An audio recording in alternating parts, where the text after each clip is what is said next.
আসসালামু আলাইকুম। আমাদের মানুষের মধ্যে আমাদের নতুন টিম লিজেন্ড অফ বাংলাদেশ। অনেকে হয়তো আমাদের টিকটকে দেখছেন আমাদের ভিডিও। আমরা ফার্স্ট ম্যাচ খেলছিলাম। তো আজকে আমাদের ঈদের পরে আমাদের টুর্নামেন্ট আছে, এফসি খেল মালয়েশিয়া টুর্নামেন্ট আছে, ফুটসাল টুর্নামেন্ট।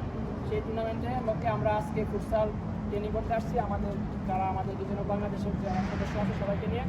আর আমাদের প্রথম জার্সি লিজেন্ড অফ বাংলাদেশ এটা। এখন আমাদের নতুন স্পন্সর আমার বড় ভাই স্পন্সর করছে আমাদের জার্সি।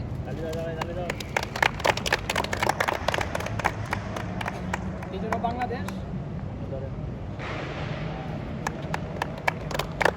আমাদের সবার উদ্দেশ্যে বড় ভাই কিছু বলেন।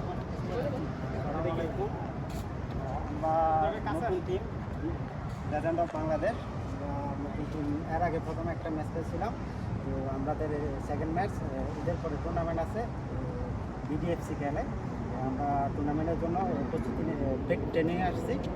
তো সবাই দোয়া করবেন আমাদের জন্য, আমরা যেন ভালো কিছু করতে পারি। আমাদের টিমের ক্যাপ্টেন আসসালামু আলাইকুম। আমাদের এটা ফুটসাল এমন একটা খেলা, আমাদের আত্মবিশ্বাস সবার আগে দরকার এই ফুটসাল খেলার মধ্যে। যেহেতু মাঠ শুরু, জায়গা অনেক কম, আমরা ওয়ান ইস্যু খেলা লাগে, যার কারণে এটার মধ্যে এই খেলার মধ্যে খেলা কতটুকু পারে এটা না সেই দিকে আমাদের আত্মবিশ্বাস থাকতে হবে। 100% আত্মবিশ্বাস থাকতে হবে যে আমি বলটা দিচ্ছি, আমার সতীর্থ বলটা পাইবো বা আমার বলটা দিতে পারবো, তার কাছে আমি বলটা দিতে পারবো। আমি এরকম আত্মবিশ্বাস থাকতে হবে। যদি আত্মবিশ্বাস না থাকে তাহলে ফুটবল খেলা সম্ভব হতো না।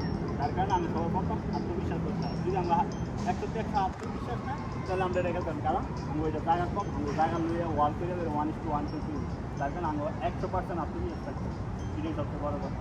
তো আমরা খেলা দেওয়া